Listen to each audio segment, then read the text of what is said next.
사람의 뇌는 언제나 최첨단 과학 기계에 빗대어 설명되고는 하는데요. 슈퍼컴퓨터 정도나 돼야 할 수 있는 일을 우리 뇌가 척척해내고 있습니다. 그 뇌의 비밀은 무엇일까요? 그 해답에 가까워지기 위해서 뇌과학자 박문호 박사님과 오늘 또 이야기 함께 나눠보도록 하겠습니다. 큰 박수로 맞아주시기 바랍니다.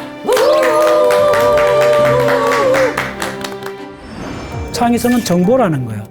정보가 많은 게 창의적이라는 거예요. 그럼 여러분들 행동이나 말을 할 때 항상 내가 정보 있는 말을 하는가를 항상 체크를 해봐야 돼요.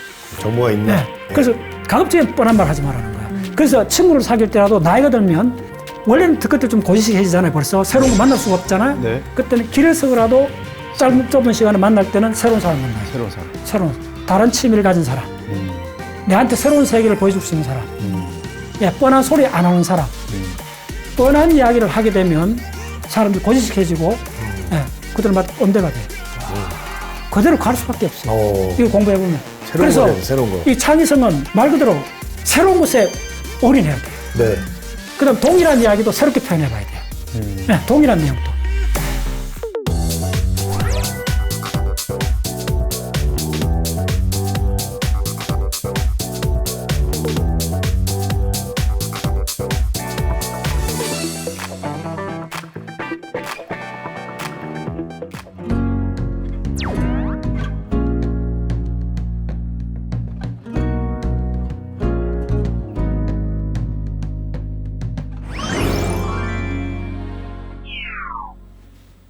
예, 안녕하십니까.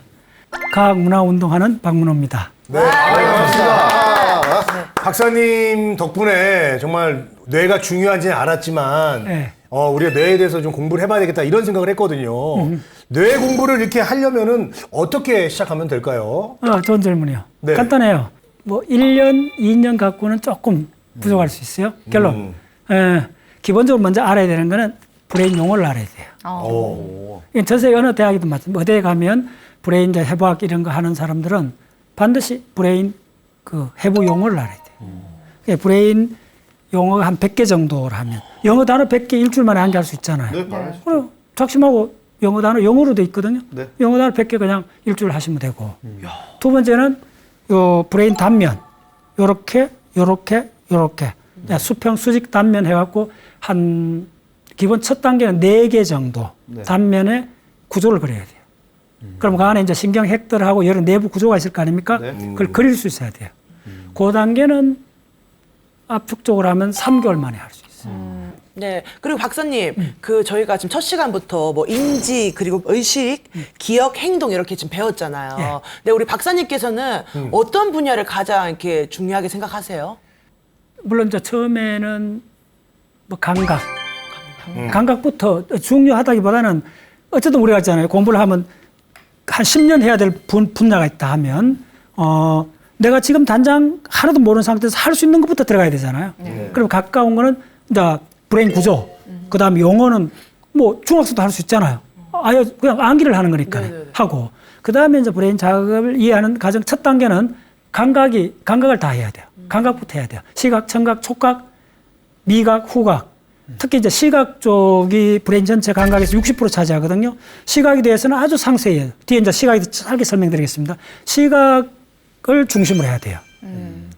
만약에 개를 연구하는 사람 같으면 후각 중심으로 해야 되겠죠. 금방 이해되죠? 근데 개하고 사람은 같은 포유동물인데 포유동물이 4,000 종류가 넘어도 시각 위주인 포유동물은 주로 우리 영장류, 우리 원숭이 영장류 쪽이 시각적으로 발달했어요. 시각은 인간한테 어마어마하게 중요합니다. 자, 예를 들면 망막에 빛이 들어와서 이제 이미지를 만들잖아요. 그 시각은 크게 두 가지가 있습니다. 지금 우리 인간처럼 이미지를 만드는 시각이 있고, 그러나 진화 과정에서 이미지를 만들기 이전에 뭐가 있었냐면 바퀴벌레, 개구리 같은 데는 이미지가 그렇게 중요한 거 아니에요. 바퀴벌레는 명암. 네, 불만 켜면 틈새로 들어가면 되잖아요. 걔들은 무슨 형태가 중요한 게 아니잖아요. 그래서 시각은 두 가지다. 먼저 진화되어 온 거는 어둡고 밝은 거, 명암을 빨리 디텍트하는 거. 그래서 우리 망막에 그 명암을 처리하는 세포가 간상세포인데 그건 한 1억 개 정도 있어요. 근데 색깔하고 형태 처리하는 거는 한 600만 개 이렇게밖에 안 돼요. 1000만 개도 안 돼요. 10분의 1도 안 돼요. 그래서 우리도 명암을 처리하는 게 압도적으로 생존에 중요해요. 그래서 시각을 처음 공부해 보면 명암하고 이미지를 만드는 게 완전히 두 가지 다른 작용이다. 네. 개구리는 살아가는 데는 명암만 있어도 돼요. 자, 개구리가 딱 이랬으면 어떻게 죠? 가만히 하루 종일 탁 논두렁에 앉아 있잖아요. 네. 그러면 날파리 탁 지나가면 뭐죠? 딱 잡는 혀를 척 내갖고 탁 잡으면 되거든요. 네. 고금해도 살아가요. 그런데 그때 필요한 것은 망막에 검은 선이 딱 지나가면 되겠죠. 형태까지 안 봐도 되겠죠. 오케이. 예. 박사님 말씀만 들어도 이렇게 또 빨려드는데 너무 아쉬운 게 오늘이 마지막 시간이거든요. 아, 네. 그러니까 오늘 마지막 시간에는 그럼 뇌의 창의성에 대해서 저희가 배운다고 했는데 맞습니까? 좋아요. 예. 그럼 바로 창의성에 대해서 배워보고 싶습니다. 네, 좋습니다. 창의성. 자, 우리 세 번째 시간에 브레인하고 행동의 결론이 뭐였어요? 리듬이었죠. 네. 리듬. 그거 꼭 기억하시면 돼요. 우리가 잡다하게 많이 들고 갈 수 없어요. 결론만 딱 들고 그거 갖고 매달려야 돼요. 네. 그래서 행동을 잘 하려면 리듬이 뭔가를 알아야 돼요. 리듬. 그 다음에 창의성은 뭐냐? 창의성은 뭐냐? 딱 하나입니다. 새로움. 예. 그거다 좀 심하면 인생을 걸어야 돼요. 새로움에 인생을 걸어. 새로움의 인생을 걸어야 돼요. 이제 그 중심으로 할게요. 그 중국의 여수무탕에 우왕인가 뭐 유명한 그 황제가 있었는데 그 세수대야 매일 세수하는 그릇에다가 청동기에다가 일일신 우일신이라 적었다 그러잖아요. 들어보셨죠? 예, 유명한 일일신 말이죠. 우일신. 예, 유명한 말이죠. 예. 일일신 나날이 새롭고 네. 또 나날이 새롭자. 네. 그게 언제겠어요? 적어도 3,000년 전일 거 아닙니까? 대략. 네. 그때도 그 이야기 하셨는데 지금도 마찬가지예요. 그때 농경사회인데도 농경사회는 뭐 대충 뻔하잖아요. 삶 자체가. 그런데도 매일 새롭다고 새롭게 하라고 했는 만큼 지금 우리는 그걸 좀 심하게 해서 강박관념 정도로 새로움을 추구해야 돼요. 새로움을 추구해야 돼요. 이제 그게 창의성의 본질이라는 거. 자, 그럼 그건 어떻게 되느냐면 탐험가든 과학자든 어린애든 사실은 같은 모드예요. 뭐냐면 탐색을 하는 거예요. 네. 탐색을 하면 뭐죠? 호기심. 무엇을 발견하죠. 네. 탐색에서 발견이란 말은 항상 뭘 붙여야 되냐면 새롭다는 말을 써요. 네. 그냥 발견이란 말의 데피니션이 뭐예요? 새로운 걸 발견하는 거지. 네. 있던 거를 발견했다 하지 않잖아요. 네. 그래서 탐색을 하면 발견을 해요. 새로운 걸 발견해요. 네. 새로운 발견하면 이전에 없던 거죠. 네. 그러면 예측을 못했죠. 네. 예측을 못하면 안에서 도파민이 나와요. 도파민. 도파민 많이 들어보셨죠? 네. 쾌감이 난다는 거예요. 네네. 하고 싶은 욕망이 생긴다는 거예요. 그래서 탐색하면 새로운 거 발견하고 발견하면 도파민 나오고 다시 탐색을 한다는 거는 미지의 세계를 들어가는 거잖아요. 예. 미지의 세계는 다 이전의 세계가 아니잖아요. 네. 만나는 것도 다 새로운 거잖아요. 만나는 거 새로운 거 만나면 내가 예측을 못했던 거잖아요. 그럼 어떻게 하죠? 이렇게 하죠. 놀라워하죠. 네. 바로 놀란 반응이 일어난다는 거예요. 놀란 반응이 일어날 때 브레인에서 예측이 깨졌기 때문에 도파민이 콱콱콱콱 나와요. 브레인 안에서 만든 마약이라 생각하시면 돼요. 부작용 없어요. 네. 즐겁고 네. 항상 새롭고 그런 인간이 될 수가 있다는 거예요. 네. 예. 그래서 그걸 했던 시절을 어린 시절이라 그래요. 어릴 때. 어린 시절은 끊임없이 엄마 이게 뭐야? 끊임없이 묻잖아요. 탐색하니까. 근데 거기에 중고등학교 들으면서 학교 교육을 통해서 그 능력이 점점 퇴화돼 버린 거죠. 그래서 어른이 돼도 제대로 된 어른이 되는 거는 마음은 어린 시절로 다시 돌아갈 수 있는 사람. 예. 어른인데도 어린 마음을 갖고 있는 사람. 그건 참 위대한 사람. 예. 어린 왕자 같이. 어른인데도 항상 어린 마음을 갖고 있다는 말이죠. 뭘 봐도 새롭게 놀라워하는 거예요. 놀라워하는 거예요. 여러분들 얼마나 놀라워해 봤어요? 이게 나이에 따라 반비례하다는 거. 왜냐하면 60대쯤 되면 저 근데 60대 중반쯤 돼봤어요. 그러면 뭐 웬만한 나라 다 가볼 때 많이 가봤고 경험 많이 해봤고 그러면 뭐 새로운 거 있겠어요? 그거 다 뻔하죠. 뻔하다고 느끼는 순간부터 늙어가는 거예요. 그래서 70대가 돼도 20대, 10대처럼 살아가는 사람들이 있어요. 네. 있어요. 불가능한 게 아닙니다. 그 사람들 특징이 뭐냐면 끊임없이 새로운 지식을 탐색하는 거예요. 그게 바로 창의성. 네. 전 시간에 이야기했죠. 내가 전 시간에 이야기했던 그걸 다시 보여주면 동물은 자신 것만 지킨다는 거예요. 네. 인간은 자신을 지키고 주변을 탐색한다는 거예요. 자기 것만 지켜야 탐색을 하라는 거예요. 주변을 탐색하라는 거예요. 인간의 위대한 점은 새로운 영역을 탐색했다는 거예요. 탐색을 하려면 우리 흔히 말하면 한 곳에 갇혀 있으면 안 되죠. 네. 유연해져야 되죠. 네. 코미디도 그렇고 완전 유연해지는 게 핵심이잖아요. 맞아요. 예. 그 유연해질 수 있는 게 뭐냐 하면 인식의 유동이 우리 호모사피엔스의 특징이 인지작용이 유동을 했다는 거예요. 자, 도구지능이 우리 인간의 인지는 크게 5개 있어요. 도구지능, 그 다음에 사회적 지능, 예. 그 다음에 언어지능, 그 다음에 자연지능, 그 다음에 일반지능. 그래서 보통 우리가 이러잖아요. 평생 사람이 90% 살아가는 건 일반지능을 쓰는 겁니다. 그러다 초등학교 밖에 안 나온 할머니나 박사를 가진 며느리나 주말 연속 보는 데는 차이 없잖아요. 아, 그렇죠. 왜 그러냐 하면 뭘 쓴다? 그때는 공통으로 일반지능을 써요. 우리 흔히 그거 몰라도 괜찮아 하는 이야기 하잖아요. 그건 몰라도 사는데 지장 없어. 그렇게 했을 때 바로 우리는 일반지능을 썼을 때는 차이가 안 난다는 거예요. 근데 우리가 살아가는데 90% 일반지능밖에 안 써요. 근데 이제 전문가가 되고 이제 공부를 한다는 말은 뭐냐면 특수지능을 쓰게 된다는 거예요. 그 특수지능에 사회지능, 언어지능, 도구지능, 자연지능이 있다는 거예요. 물론 이것도 어느 정도 일반지능 성격이 있지만은 말을 진짜 주눅들 내가 말 못하는 사람 있는가 하면 진짜 명연설을 하는 사람들 있잖아요. 네. 네. 그건 지능이죠. 어마어마한 지능이죠. 예. 사회지능 같은 경우에는 타인하고 거의 교감을 못하는 사람 있는가 하면 그 사람 속마음을 꿰뚫어 보는 사람들 있죠. 네. 사회지능이 발달한 거예요. 그럴 때는 특수화돼 가는 거예요. 자, 근데 가장 중요한 거는 창의성을 이야기할 때는 이 한 지능 갖고 되는 게 아니라는 거예요. 자, 여러분들 목걸이를 한번 생각해 보세요. 목걸이는 조갑이나 돌을 가공해야 되죠. 보석을. 그러면 실로 깨야 되죠. 네. 그러려면 기술지능이 있어야 되죠. 네. 도구 기술지능이 있어야 되는데 그거하고 뭘 결합해야 되느냐 하면 바로 타인한테 선물하잖아, 목걸이를. 네. 타인의 마음을 잃는다는 사회적 지능이 결합해야 된다는 거예요.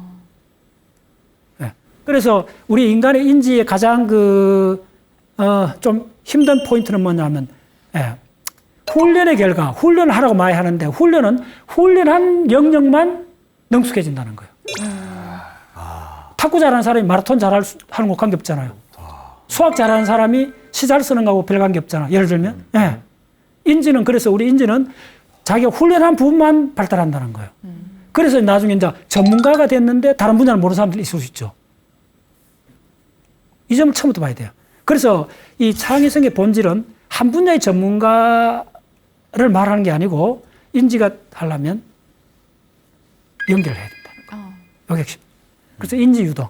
그래서 이쪽 위에 보면 칸막이가 없는데 그 빨간색 언어지능하고 일반지능, 기술지능이 다 연결이 됐죠. 네. 연결이 생겨야 된다는 거예요. 자, 그 다음에 I는 뭐냐면 밑에 것도 설명드립니다. I는 인포메이션입니다. 네, 인포메이션. 그리고 정보량을 빗으로 따진다 들어보셨죠? 원자로. 네. 그래서 이걸 내가 컴퓨터 사이언스에 이게 그 유명한 정보 이론의 정보의 단위를 측정할 수 있다는 건데 정보는 뭐냐면 이꼴 로그잖아요. 네. 상용 로그에 대해 1/P잖아요. 예. 자, P가 뭐냐면 요게 핵심입니다. P가 확률입니다. 확률. 그러면 확률하고 정보는 반비례하죠. 네. 간단히 말씀드리면 네. 요거 하나만 기억하시면 돼요. 그럼 자, 어떤 사람이 지식인이든 새로운 거 한다면 정보가 많은 사람이잖아요. 네. 그럼 자, 우리가 대기업에 면접을 본다 합시다. 젊은 사람이. 그러면 대기업 이사들은 정보가 굉장히 많은 사람들이잖아요. 그러면 그 사람들한테 이렇게 강의를 시켜주려면 완전히 새로운 뭘 이야기해줘야 되잖아요. 굉장히 어렵잖아요. 그러니까. 네. 그래서 정보를 측정할 수 있는 공식이 있다. 먼저 개념을 가져야 돼요.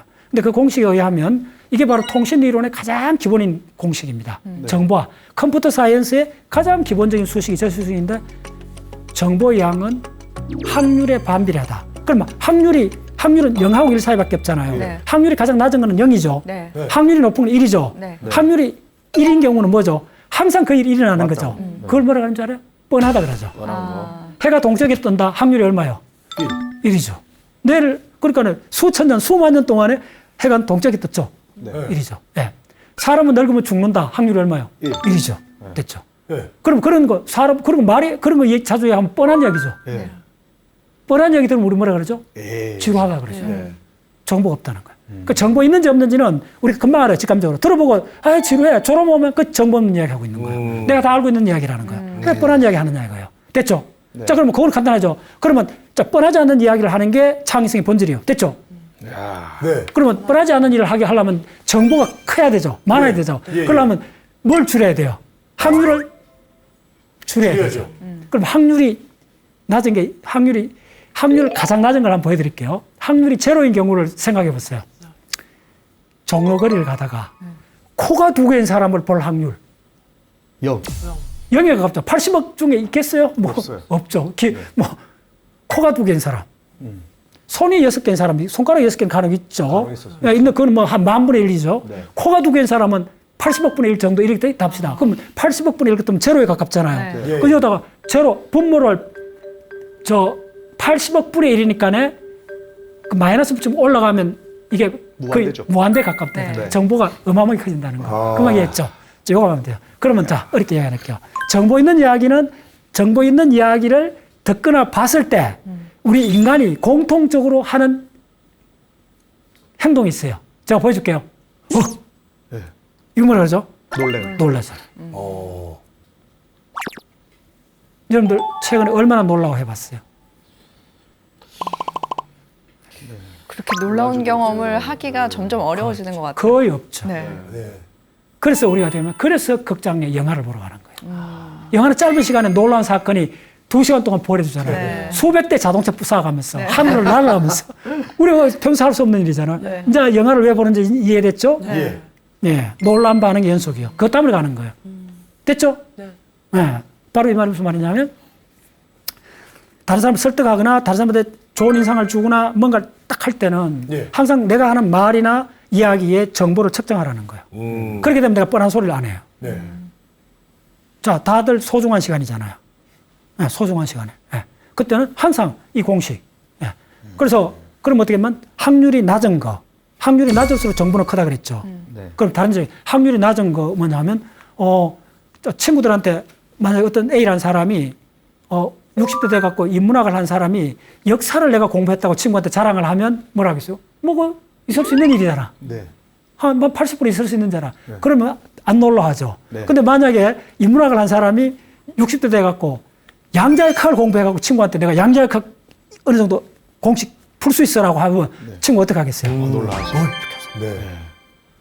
됐죠. 제가 기계공학도입니다. 그래. 근데 개그맨을 하고 있습니다. 놀라워요. 놀랍죠? 굿. 놀라워하네. 놀라워서. 다들. 놀랍지? 네. 뭐 반말을 해요. 아, 죄송합니다. 정보가 많아서 갑자기. 네. 이제 뭐 연극 한 사람이 뭐 오페라를 한다면 안 놀라잖아요. 네. 비슷하다는 거예요. 정보가 별로 없다는 거예요. 자, 그러면 우리가 영화관에 가기 전에 놀란 반응이 낮 동안에 거의 없죠. 네. 왜냐면 매일 보는 거리고 매일 보는 사람이니까 안 놀랍죠. 근데 우리도 24시간 중에 하루에 1시간 반 정도는 매일 놀라워하는 때가 있어요. 그게 바로 꿈꿀 때? 꿈이요. 어. 꿈은 우리가 상영하는 영화잖아요. 네, 맞아요. 왜 영화를 상영하겠어요? 놀란 반응을 통해서 새로운 학습을 한다. 먼 거리 연결한다. 제가 이거 유튜브 많이 했습니다. 보시면. 예, 이건 최근에 엄청 밝혀지고 있습니다. 자, 이제 창의성에 이제 수학적, 엄밀한 과학적 근거가 있죠? 네. 창의성은 정보라는 거예요. 정보가 많은 게 창의적이라는 거예요. 됐죠? 그럼 여러분들 행동이나 말을 할 때 항상 내가 정보 있는 말을 하는가를 항상 체크를 해봐야 돼요.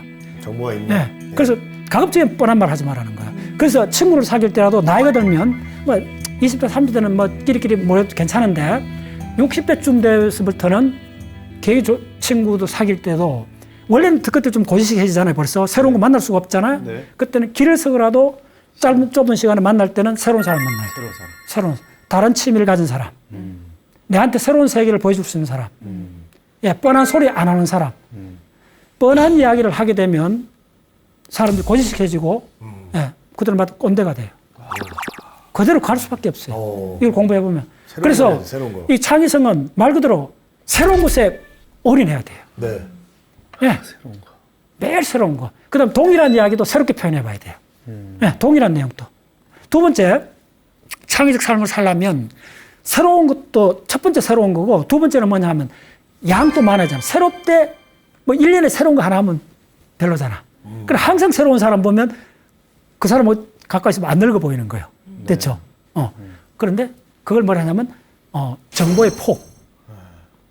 예, 그게 C라는 거. 이게 통신 용어에서 제가 이제 반도체 강소자를 했거든요. 그래서 강5의 정보 보내는 이 통신 이론 같은 걸 공부를 해야 돼요. 연구를 하면 여기서 나오는 공식입니다. 예, 샘론의 정보 이론인데 이 공식에 하면 우리의 C가 capacity, 한꺼번에 정보를 얼마나 많이, 예, 새로운 이야기는 하나의 그 질적인 거잖아요. 근데 양적으로 폭포수처럼 새로운 걸 막 품어내면 사람들이 와, 놀라울 거 아니에요. 네. 그런 삶을 살아야 된다는 거예요. 그 공식 알면, 자, 방법을 가르쳐 줄게요. 이거 복잡하게 다 따질 필요 없어요. 여기도 로고가 들어가는데 1 플러스 S 나누기 N이 있잖아요. 네. 여기서 S하고 N만 따라오시면 돼요. S는 시그널. 시그널. 우리가 의미를 갖는 데이터, 시그널. 시그널. 신호. N은 노이즈. 아, 됐죠. 노이즈. 예. 자, 그러면 C는 C를 크게 하는 게 한순간에 많은 정보를 쏟아볼 수 있다는 거예요. 네. 그럼 C를 많이 하려면 두 가지 방법이 있어요. S를 키우면 되죠. 예. 네. S를 키우는 방법이 옛날에 그 20년 전에 국회의원 선거 나오면 목청 높은 사람이 막 그랬잖아요. 아, 목소리 높이면 돼요. 목소리가 정보잖아요. 네. 그 정보를 강하게 하라는 거예요. 그래서 이걸 그 의미에서 쓰는 강조를 하고, 그다음 색깔은 어떻게 하죠? 컬러를. 그래서 누드를 빨갛게 바르고 네. 옷을 컨트라스트 주고 입잖아요. 네. 네, 그게 다 뭐냐면 시그널을 강조하는 거잖아요. 자, 옷을 만약에 내가 지금 위에는 파란 거 입었는데 밑에도 파란 거 입으면 강조가 안 되잖아요. 네. S가 약화된다는 거예요. 그래서 옷도 위에 파란 거 입으면 약간 다른 색깔 입어야 돼요. 이걸 색깔의 컨트라스트는 차이가 난다는 거잖아요. 네. 차이가 많을수록 정보가 많이 가는 거예요. 됐죠? 네. 그래서 뭐냐면 그게 계속 강조가 되면 부작용도 있어요. 예. 처음에 여고생들이 처음에 그 화장을 하면 누드를 빨갛게 부르고 옷을 입어도 빨갛고 파란 거 입잖아요. 그래갖고 서울 다니면 뭐라 그러죠? 촌스럽다 그러죠. 그 전부터 달라진다는 거예요. 그걸 너무 많이 쓰면 안 된다는 거예요. 약발을 너무 잘 받는다는 거예요. 오케이? 네. 학습하지 않아도 알게 된다는 거예요. 그냥. 네. 됐죠? 네. 근데 S를 강화하는 것 중에 그래서 대부분 사람들은 S를 강화를 해요.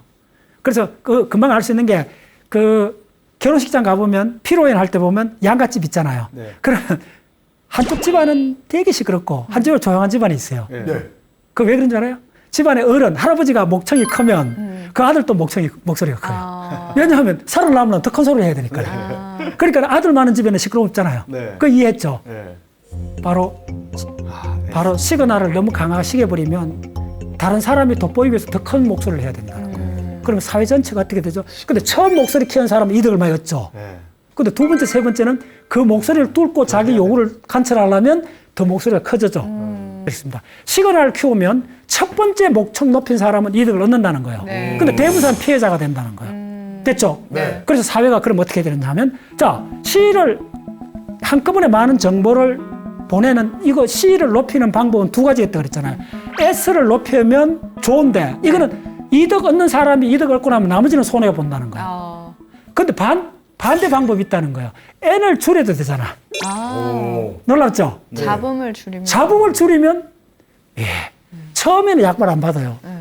처음에 살 이야기하면 잘 안 들리잖아요. 근데 모든 사람이 조용해지면 이건 모든 사람이 다 이 혜택을 얻는다는 거예요. 놀랍죠? 네. 무슨 이야기냐면 그래서 사회는 정치가든 뭐 저도 자꾸 목청이 높아지는 경우가 많은데 이런 걸 좀 원리를 알면 웬만하면 컴다운, 컴다운. 조용하게 이야기하면 그다음 사람들도 다 조용해져요. 왜냐하면 그 소리 들으려면 조용해야 되니까요. 그러면 적은 애를 들어도 이 사회에서는 자기 원하는 걸 메시지를 전달할 수가 있다는 거예요. 야, 이거 좋은 말씀입니다. 네. 예. 그래서 사회에서 가장 안 좋은 거는 소음 높아지는 거. 이거는 이제 청각이잖아요. 시각에 대해서 이야기해보면, 자, 빌딩이, 여러분 지방에 가보면 질다가만 빌딩들 있죠. 네. 보신 적 있죠. 네. 제가 좋아하는 1년에 한 번 갈 수 있는 그 아주 경치 좋은 데인데 그 입구에 짓다가만, 예, 콘도, 네. 호텔이 있어요. 예, 예. 다 한두 번 보셨죠? 제주도에 많이 있어요. 이건 진짜 우리 사회가 엄청난 비용을 지불하고 있는 겁니다. 철거도 못하고 있죠. 네. 그 심지어 10년, 5년 이렇게 하고 있잖아요. 네. 바로 이 이론입니다. 그게 노이즈잖아요. 형태의 노이즈잖아요. 네. 그래서 우리 브레인을 공부해야 돼요. 우리 언제 아름다움을 느끼는가. 창의적으로 되는 거는 내 정보를 대규모로 그다음에 의미 있는 정보를 강하게 전달하는 게 창의성이잖아요. 간단히 하면. 네. 그런데 내가 목소리를 높여갖고 그걸 얻을 수도 있어요. 그래서 빌딩을 짓고 막 이렇게 하는 거예요. 근데 목청을 낮춰도 동일한 효과가 난다는 거예요. 근데 목청을 높이면 내만 이득을 보는데 처음 한 사람은 이득을 보는데 예. 나머지는 다 피해자가 된다는 거예요. 그 목소리를 써야 되니까요. 됐죠? 바로 청각에 관한 통신 이론이고 시각에 관한 통신 이론 바로 뒷담한 폐허가 된 콘도나 그런 걸 생각하시면 돼요. 네. 사회 전체가 단순한 그게 건축 비용이나 뭐 그런 걸 의미하는 겁니다. 그게 적어도 10배 이상 사회가 지불하고 있어요. 수백만 명이 지나가면서 미적 감각이 스트레스를 받고 있는 거예요. 자, 다시 한번 이 두 개 창의적으로 어떻게 살 수 있는가 모든 정보가 달려 있어요. 그러면 자, 궁극적으로 창의적인 건 뭐냐면 새롭다 그랬죠. 다시 돌아 새롭다는 건 뭐냐면 놀랍다는 거예요. 그래서 나이가 들수록 놀라움은 줄어든다. 그래서 본인한테 물어봐야 돼요. 젊은 어린애들은 매일 놀라워하죠. 네. 항상 놀라워하죠. 그렇죠. 네. 그래서 어린애하고 과학자가 같다는 게 최근 이론입니다. 어린애하고 과학자가 접근하는 게 항상 그렇게 테스트해보고 가정을 세우고 테스트해보고 실험 결과가 틀리면 놀라워하고 그리고 또 새롭게 시도하고 끊이면 시도가 된다는 거예요. 이 공식을 볼 때마다 많은 생각이 떠올려요. 저한테. 놀라워하라. 창의성이라 적고 놀라움이라 읽어야 돼요. 그럼 그 사람은 항상 어린애 같은 사람이 되는 거예요. 바로 이 놀라움은 바로 곧장 기억이 된다는 거예요. 자, 공포영화 보면 놀랍죠? 공포영화 한 번 보면 평생 기억이 나죠? 기억하죠. 그렇죠. 그래서 정확하게 기억하고 완벽하게 비례하는 게 뭐냐면 놀란 반응이에요. 그런데 여러분들 수학 문제를 푸든지 뭐 시를 읽어도 별로 기억이 안 남잖아요. 네. 왜 그럴까요? 놀란 반응이 안 일어나서 그런 거예요. 그래서 궁극적으로 창의성이 되는 거는 놀란 반응을 훈련해야 돼요. 훈련이 됩니다. 훈련이 됩니다. 놀란 반응을 훈련하기 위해서는 느낌의 세계잖아요. 네. 아까 이제 그 본인이 느낌을 갖고 판단한다 그랬죠, 한 분이. 네. 그거는 뭐 어느 정도 괜찮아요. 네. 근데 이제 그 느낌의 가장 중요한 내각 특징은 뭐냐면요. 주의 집중을 하지 않아도 생겨요. 웬만한 거는 우리가 기억하는 모든 거는 주의 집중을 해야 되잖아요. 조금만 방심해도 기억이 안 되잖아요. 근데 느낌은 놀라운 게 모든 방향에서 동시에 일어나요. 자, 이거 내가 스튜디오에 딱 서면 여러분들 딱 보는 순간 느낌이 생기죠. 시간 없잖아요. 곧장 생기잖아. 순간적으로 생기면 전일적으로 전체 다 생긴다는 거예요. 그렇죠. 여러분들 어디 뭐 이렇게 이야기하는데 친구들 막 재밌게 노는 방에 탁 들어가 보세요. 들어오는 순간 알잖아요. 이 분위기를. 분위기가 쎄한지 아니면 쏴고 화난지. 바로 금방 알잖아요. 그러니까 집중 안 해도 알 수 있다는 거예요. 그리고 그 모든 상태가 의식이 되죠. 의식이. 그래서 느낌이라는 게 여기 이제 보시면 느낌은 그 감정하고 좀 다른 거예요. 감정보다 저 위에서 하는 거예요. 그래서 창의적으로 되는데 가장 필요한 게 놀라움이고 그 놀라움을 일으키는 거는 놀라움 또 느낌의 한 종류잖아요. 느낌 중에 가장 강한 느낌이 놀라움이잖아요. 그래서 느낌을 잘해라. 그럼 이제 느낌은 우리 브레인 전체에서 하는데 자, 느낌을 잘 느끼려 하면 사실은 그 느낌의 원재료가 뭘 같아요? 이게 바로 첫 시간에 얘기했던 기억입니다. 기억. 자, 느낌이 안 생기는 예를 한번 불러줄게요. 여러분들 만약에 인문학을 한 사람들한테 양자의 각 책을 주면 무슨 느낌이 생기겠어요? 아무 느낌 안 생기죠. 양자의 각을 그 책을 500페이지 되는 책을 하루 종일 한 달 내내 본다 했어요. 무슨 느낌? 지루한 느낌밖에 안 생기지. 아무 느낌이 안 생기죠. 됐죠? 그런데 만약에 저같이 양자의 각을 고속 하나 공부한 사람 입장에서는 그 공식 하나가 어떤 데는 막 전율을 하고 느낌이 확 생기잖아요. 네. 됐죠? 그러면 보죠. 내가 기억했는가? 이전 학습했는가? 느낌은 정말 어디 비례하느냐 하면 이전 학습하고 비례합니다.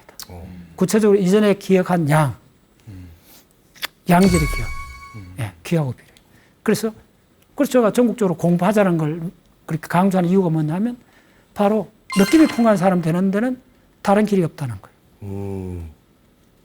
결코 다른 길이 없다는 거예요. 딱 한 길밖에 없다는 거예요. 느낌은 인간이 갖는 가장 놀라운 능력이고 바로 창의성의 본질인데 느낌을 가지려면 우리가 다 알죠. 경험을 해야 느끼는 거예요. 그 경험이라 하고 그걸 학습이라 그래요. 경험을 해야 느끼죠. 그래서 이제 창의성 이것도 이제 중요한 이론인데 지난 시간에 했잖아요. 아까 원격 연상을 한다 그죠? 네.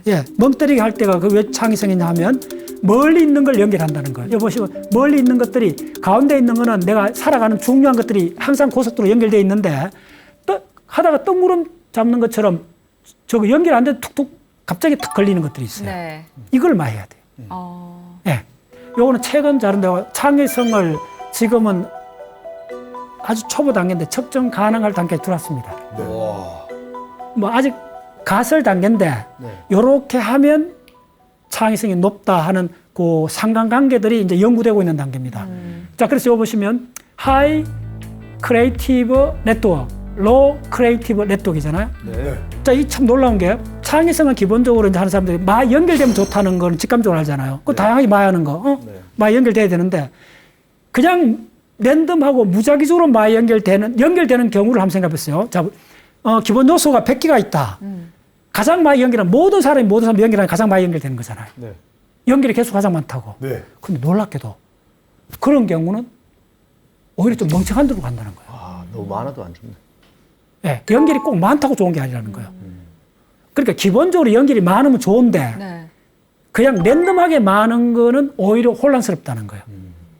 이게 언제 일어났냐면 애들이 그 자폐증 애들 있잖아요. 그게 5살, 6살 요때 어릴 때부터 나타나거든요. 네. 그 특징 중에 하나가 뭐냐면 그 시냅스가 그 2살 때부터 어마어마하게 만들어져요. 연결이.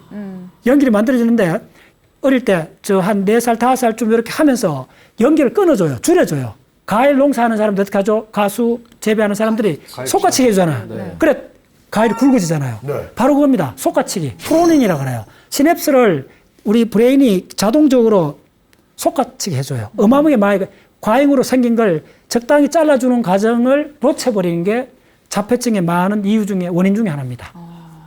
그럼 그걸 좀 잘라주면 다시 괜찮아지나요? 그렇죠.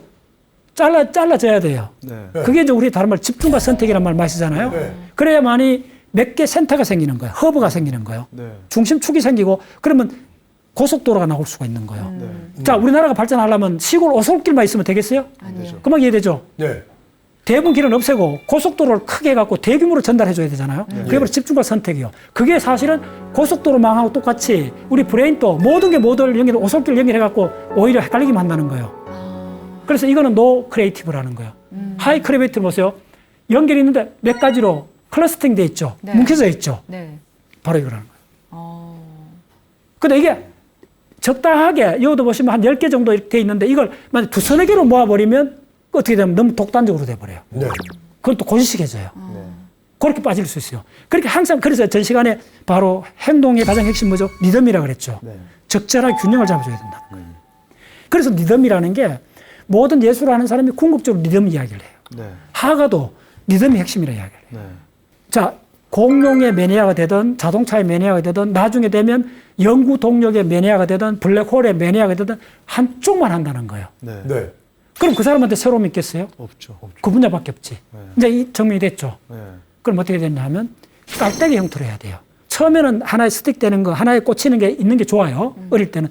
꽂혀 있을 때 만약에 공룡에 꽂혀 있다면 걔가 중학교 갈 때는 부모들이 초등학교 공룡에 꽂혀 있으면 중학교 갈 때는 야, 공룡 말고 포유동물도 있대 라고 가르쳐 줘야 돼요. 네. 그러면 공룡하고 포유동물 두 개를 안 중학생쯤 되면 두 개의 상호관계가 궁금해질 거예요. 그러면 아 이거는 벌써 중생대야라는 걸 또 고등학생 가르쳐 줘야 돼요. 네. 그럼 중생대의 생태계를 가르쳐 줘야 돼요. 네.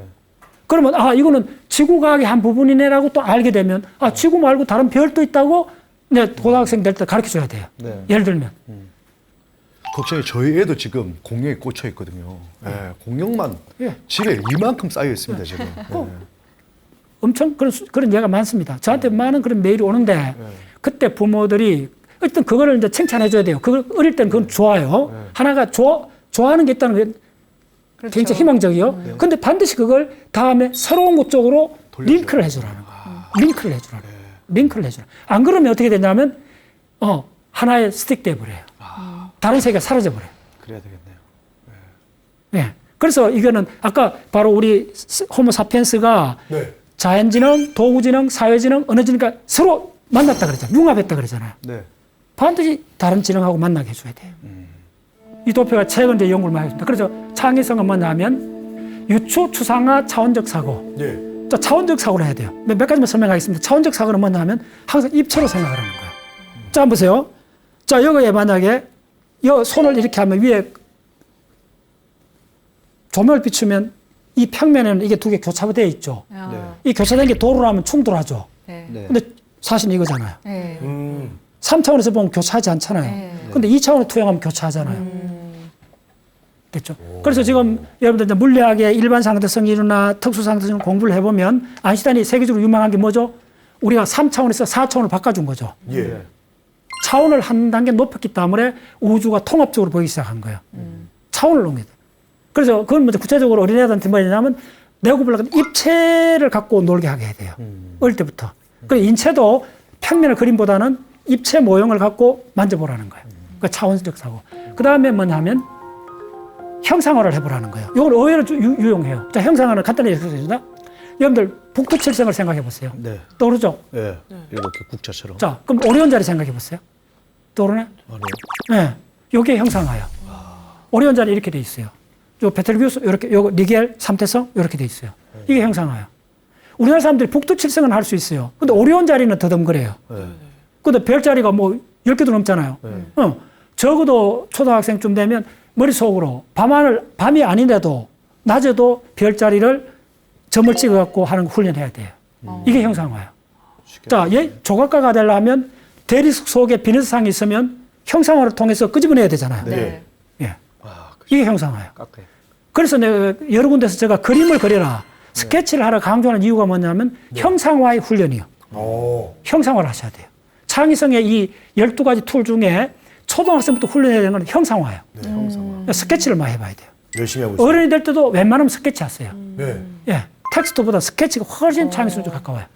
그래서 우리가 어릴 때부터 이게 했던 게 꺼적거리잖아요. 낙서했잖아요. 네. 네. 이게 가장 좋은 거예요. 꺼적거린다, 어슬렁거린다, 이런 걸 많이 해야 돼요.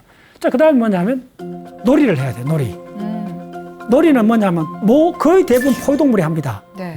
강아지끼리도 막 일하잖아. 사자 새끼도 막 하잖아요. 그게 놀이입니다. 이 포유동물이 파충류를 그렇게 못해요. 포유동물이 새끼가 사냥 학습을 위해서 놀이를 해요. 예. 우리 어린애들은 놀이하는 게 뭐냐면 어른이 됐을 때 뭐 간호사라든지 소방서를 흉내 내잖아요. 소꿉놀이. 사회화 학습을 하고 있는 과정입니다. 아, 사회화 학습. 그 놀이 과정을 생략해버리면 안 돼요. 우리 포유동물의 고유한 특징입니다. 예. 놀이가 굉장히 중요하다는 거고. 그 다음에 뭐냐면 변형을 해야 돼요. 예. 변형은 뭐냐면 미론가 그 유명한 화가들이 있어요. 화가들 어떻게 하면 음악을 좀 이렇게 공부를 하고 음악에 느낌이 생기면 그걸 색깔로 바꿔요. 이게 변형입니다. 그럼 뭐냐면 수학 방정식을 풀다가 시적 느낌을 바꿔야 돼요. 놀랍죠? 이게 변형입니다. 창의성은 변형입니다. 변형. 그래서 이 창의성이 가장 중요한 거는 궁극적으로 마지막에 딱 건드려야 되는 과정입니다. 그걸 우리 흔히 말 why not? 왜 안 되느냐고요. 자, 지질학하고 브레인 과학을 연결한다 게 저조차도 지금 단계에서는 크게 떠오르는 게 없어요. 그런데 그럴 때일수록 한번 해보는 거예요. 황당하지만 해보는 거예요. 네. 만약 저처럼 지질학을 한 10년 이상, 15년째 강의하고 브레인을 20년 강의를 했으면, 공부를 했으면 지금쯤은 두 개가 같이 어디? 상식으로 안 만나는 거잖아요. 네. 근데 어떻게 만날 거라고 가정을 한번 해보는 거예요. 그게 창의성이네요. 그게 창의성. 크게. 아무도 안 가본 길을 가는 거예요. 네. 예. 지금은 뭐 연결될 확률이 1%도 없는 것 같은데, 또 있을 수 예, 있죠. 몸부림 쳐보는 거예요. 네. 인류 문화가 발전한 거는 전부 그러한 맨 끝단에 선 사람들의 몸부림입니다. 연결 안 될 것 같은 것이 연결될 때 완전히 다른 세계 펼쳐진 거예요. 이게 이제 구체적으로 밝혀졌어요. 제가 이게 논문입니다. 리스만 그분의 논문에 나오는 건데 이게 뭐냐면 창의성은 해마에서 기억을 만드는 해마에서 전부 다 기억하고 온 게 있습니다. 해마에서 다른 것 다 요건 보시면 됩니다. 저 보시면 새로움이라는 단어 찾았나요? 네. 요거 하나만 갖고 가시면 됩니다. 우리 해마에서 새로운 걸 딱 이전 기억하고 지금 새로 본 거하고 이전 기억을 비교하는 과정입니다. 그래서 지금 감각 입력하고 이전 기억을 딱 짧게 비교를 딱 했을 때 다르면 새로운 거잖아요. 네. 새로우면 어떻게 되냐면 저 보시면 도파민 분비가 나오죠. 네. 도파민 빡 분비가 돼갖고 놀란 반응이 일어나요. 그럼 이게 뭐죠? 해마잖아. 네. 그럼 기억을 만드는 데잖아. 네. 그럼 새로운 걸 보면 곧장 기억이 된다는 말이에요. 그럼 공부를 잘하는 거는 기억을 잘하는 거잖아요. 네. 네. 그럼 공부를 잘하는 거는 바로 기억을 잘하니까 기억을 잘하려면 바로 해마에서 도파민이 나와주고 도파민이 언제 나오나 봤더니 새로운 걸 만들 때 나온다는 거예요. 이제 맥락이 증명이 됐죠. 네. 네. 예. 그래서 이 원리를 딱 알면 특히 50대부터는 하여튼 모임도 새로운 데 가고 네. 등산에도 새로운 산에 가보고 네. 예. 무조건 새로운 걸 추구해야 그 사회가 예. 항상 창의적으로 바뀌는 겁니다. 그 창의성의 본질은 놀람이에요. 결국 새로움을 많이 찾아 나서야 창의성을 그렇죠. 키울 수 있는 거네요. 그렇죠. 결국은 창의성은 놀란 반응입니다. 그래서 나이가 들면 놀라워하지 않아요. 그게 곧 늙고 죽음에 가까워지는 거예요. 그래서 새로움을 개념하는 사람은 영원히 어린애 상태로 살 수가 있어요. 예. 그렇다고 뭐 생각이 유치한 건 아니죠. 네. 굉장히 항상 어마어마한 전문가가 되면서 네. 심지어 대가급 인사들은 어린애처럼 다시 돌아가요. 제가 그래서 요즘 어리광을 많이 부립니다. 문제 있습니다. 아, 문제 있는 거예요.